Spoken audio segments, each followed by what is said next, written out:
So friends, as I said before, today we are recognizing and celebrating and learning about workers' rights as part of our Labor Day weekend. So many of the benefits of our Canadian culture and North American culture really are due to the courageous organizing of workers decades ago that we must continue to learn and advocate for workers who are being left out. So today we learn from Anneka Bosse, a PhD student in the York University / Toronto Metropolitan University Joint Program in Communication and Culture. Her research interests include migration and labor rights, food justice, and community engagement and resistance.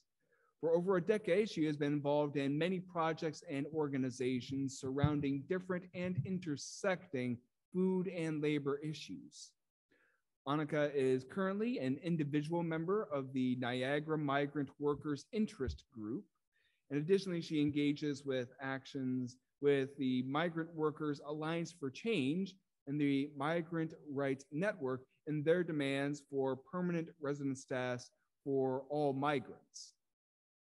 Just a little bit about the Niagara Migrant Workers Interest Group. It's a coalition of community organizations and individuals that provide essential support services for migrant agricultural workers living and working in the Niagara region in Ontario. This includes health clinics, legal assistance, faith services, social events, and more. We will put the web addresses, the URLs for those different organizations in the chat for our online friends to go and check them out now, or I encourage everyone here to check out those great organizations later on. But today, let's learn directly from Anneka about migrant workers. So Anneka, first of all, thank you for joining us today.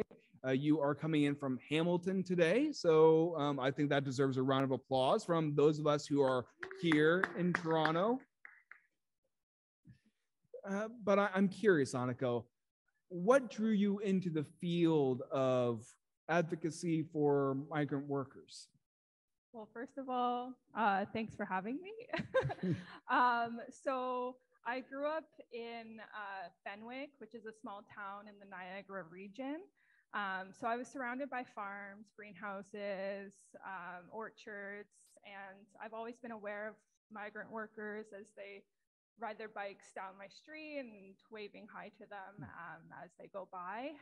But I wasn't really sure exactly what was going on the farms. So during my undergraduate degree at Brock University, I became involved in a lot of different groups surrounding food justice and fair trade. So that includes like community gardens and a bunch of other issues. And through that, I became connected to the group Students Against Migrant Exploitation. And then after talking to them and my involvement in various groups, finding that migrant farm workers were consistently left out of conversations around the food system and fair trade. So I went on to do my master's research about workers' resistance to the temporary foreign worker program, and then became involved in Niagara Migrant Workers Interest Group. And then now I'm in my PhD and continuing my research in the area. Great, thank you. Thank you so much. And just for, I'm a rather ignorant American, as a lot of you have heard before. Is this area of Ontario kind of different than the rest of Canada in the kind of farm work that's done here? I'm just curious. So there is a large concentration of farms in southern Ontario, but it is similar to other places in Canada, like the Okanagan Valley in British Columbia also has a lot of migrant farm workers, as well as areas in Quebec. And so, yeah, it's all across Canada, but there is a large concentration in Southern Ontario. Okay, interesting, interesting. Thank you. And I'm curious. I have a pretty good idea from my past experiences in the United States, who a lot of migrant workers are, but who are the migrant workers in Southern Ontario? Like race, class, creed, so on and so forth. So it depends on the stream of the temporary foreign worker program and the different agreements between countries. So as I've mentioned, I've mostly focused on agricultural workers. So the largest section of the temporary foreign worker program for agriculture is the Seasonal Agricultural Workers Program, which started in 1966 as a bilateral agreement between the Canadian and Jamaican governments. And then shortly after that, other Caribbean countries added on, and as well as Mexico. So a lot of workers are coming from like Jamaica and Mexico, but there are other streams that have workers coming from Thailand, Philippines, other countries in Latin America. So it all depends. And then there are other streams of the temporary foreign worker program that include like care work, and so workers there could be coming from other countries as well. And for farm work, it's mostly male workers with some women as well. And then care work, it's kind of the other way around. And in terms of like economic level, in Canada, they're pretty much paid minimum wage, but with deductions. So you might think, well, a lot of people get minimum wage, but they are also facing the deductions without getting any benefits, as well as deductions in terms of food from the employer. They take some money away from their pay for food and housing when they shouldn't always be doing that. Interesting. So if I'm getting this straight, the farm workers who come here from other countries are provided food and shelter by their employers, but that's deducted from their pay? It depends. Some farmers do deduct. They are supposed to provide living, but those aren't always the best conditions, which I can get into for the next question. Okay, gotcha. Yeah. And you've already answered this a little bit, but can you talk a little bit more about the kind of work that migrant workers are doing in Southern Ontario? For sure. So as I mentioned, there's agriculture. So that's anything from seeding, pruning, harvesting, in farms, greenhouses, orchards. But there's also care work. So that would be working with children, the sick, elderly, and then also food production and food service. So anything from like meat packing, or working at Tim Hortons, or even like construction work. There are a lot of different avenues through the temporary foreign worker program. Okay, that's interesting. I know in the United States, a lot of farm workers and migrant workers don't have legal status. Is that true here in Canada too? Yes. So especially for the lower wage jobs, so like agriculture, there aren't really easy paths to permanent residency status. They are mostly coming into Canada on a temporary basis, and then so for the season, like the agricultural season, and then brought back to their home countries and then back to Canada. But because they don't have official legal status, they're restricted from a lot of rights that Canadian citizens have. Gotcha. So what kind of hardships are they facing then? And of course, what kind of, how would they be able to resist those kinds of hardships? So there are a lot, and a lot of the different issues overlap between each other. So as I briefly mentioned, there's living conditions, so the housing. There's no national housing standards, and a lot of times it's provided by the employer. So many workers are living in the same area, sometimes in small trailers with no privacy, only access to one bathroom, which you can probably guess that during COVID that was a very big issue. And a lot of times they're also rat infested. There's a lot of health and safety issues. So there's limited access to healthcare. They're dangerous jobs, so injuries are common and they're not always covered. And they're forced to work when sick, which again, a big issue during COVID.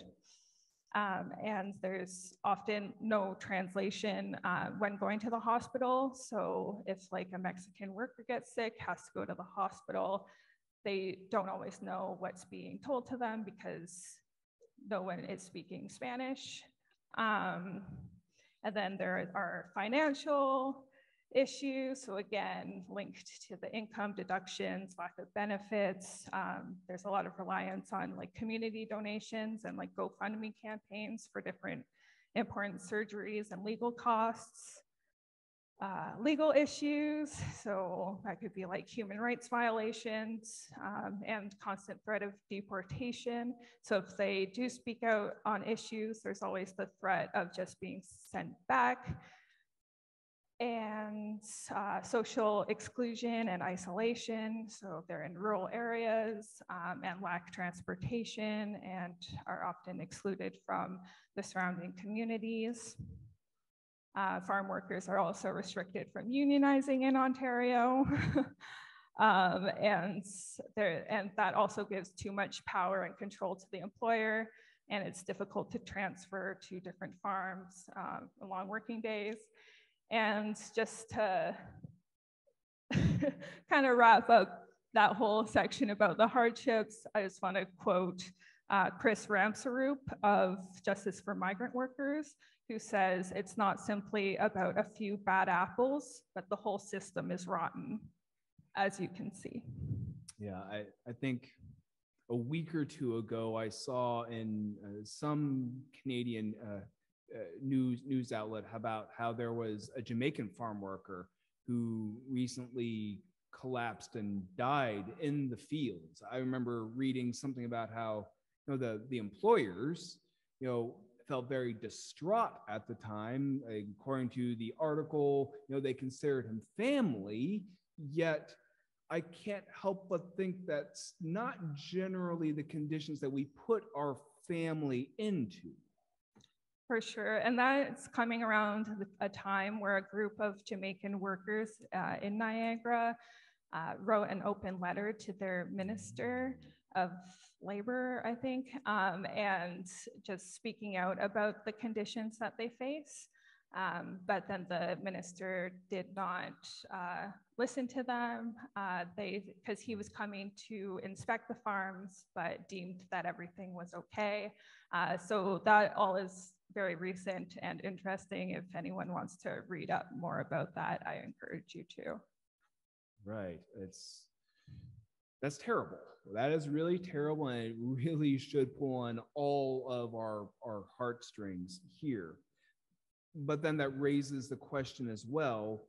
So how are migrant workers and allies like you and hopefully all of us, how can we work together for safer working conditions, better pay, and just greater dignity for migrant workers?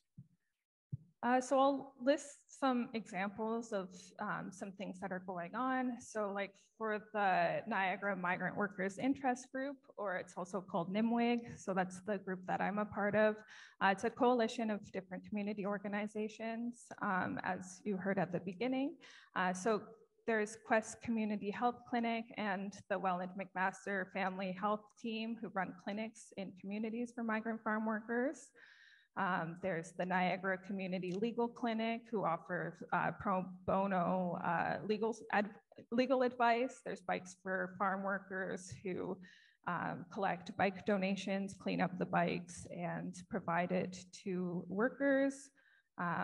We run an annual care fair event, so I've helped run that in the past, and that kind of brings the community together. And then NIMWIG as a whole also provides funds for like glasses and eyewear that aren't covered through any of what they get, as well as covering a portion of the cost for like blood pressure machines for households.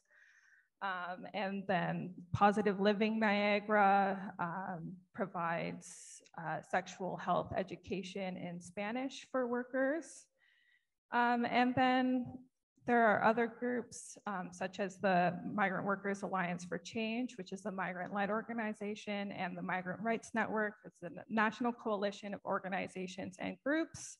And along with providing support to migrants, they also run campaigns to pressure the government to make changes. So right now, their main demand is permanent residency status for all. And that would just allow migrant workers to have the same rights in Canada as Canadian citizens, which would help with a lot of the issues that they faced. And then Justice for Migrant Workers, which is based out of Toronto. It's also involved in the Status for All campaign.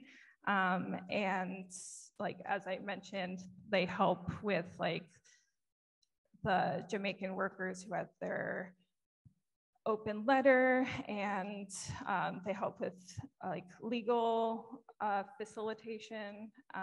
So recently they won a legal victory of a human rights tribunal case of racial profiling of Caribbean workers by the Ontario Police, which is like setting a precedent for future cases, which is really important. So there are a lot of things going on and a lot of ways for people to become involved. And how is it that people of a church, perhaps, or other faith communities, how could we get involved as well? Yeah, so I also have some examples of that. So speaking in the context of Niagara, so also part of NIMWIG, Father Antonio of the Anglican Diocese of Niagara runs the Migrant Farm Workers Project. And they have 3 different hubs around Niagara, and they organize grocery delivery services to farms, which include culturally appropriate foods. And they hold community dinners, as well as Spanish language services. And there's also Gateway Community Church in Niagara-on-the-Lake that hosts the Caribbean Workers Outreach Project. And they partner with Bikes for Migrant Workers to help distribute the bikes to farms. And they're also a main part of the organizing of the annual care fair event and other social events. And then St. Anne's Catholic Church in Fenwick hosts some of the medical clinics from the Welland McMaster Family Health Team. So there's a lot of things that are being done, and other like communities of faith can kind of, I think, help a lot with in terms of social aspects, like around social exclusion, so including migrant farm workers some more. And again, like the community dinners are always nice, or the facilitating donations. So there's a lot of things that could be done, and you can always see what's happening in the community first and see if there's a way to provide support or connections and other like possible service gaps that could be filled. Great. And I think I saw that there were some public actions coming up soon. I think it's really exciting. I went to some kind of action a few months ago in which they had a whole truck with a great DJ that was going on and kind of shut down University Avenue in front of Queen's Park. That was a good time. So yeah, what are some of the events that are coming up? I think I've seen some emails from you about that. So a big one that's coming up is on September 18th at Christie Pitts. Park, which is it's for the Migrant Rights Network campaign for Status for All. So it's a big rally push for that. So anyone can join, and I'm sure there will be information of that in the links that I sent as well. Yes. So when we all need a break from Ukrainian festival, we'll all go to Christie Pitts and demand legal status for everyone. We'll make that happen then. And finally, I don't think I asked this question, the ones that I provided you, but can you just share with our folks here what you plan to research in your PhD stuff? So I'm still working on figuring out exactly what, but I plan to do community-based research in the Niagara region with organizations that support migrant farm workers, and we'll see where that takes me. Excellent, excellent. And as you publish more things or have more ways for us to get involved, please let us know, and we'll get involved with that. Friends, would we please thank Anneka for being with us today and for her great work on behalf of migrant workers? Thank you. Thank you so much, Anneka.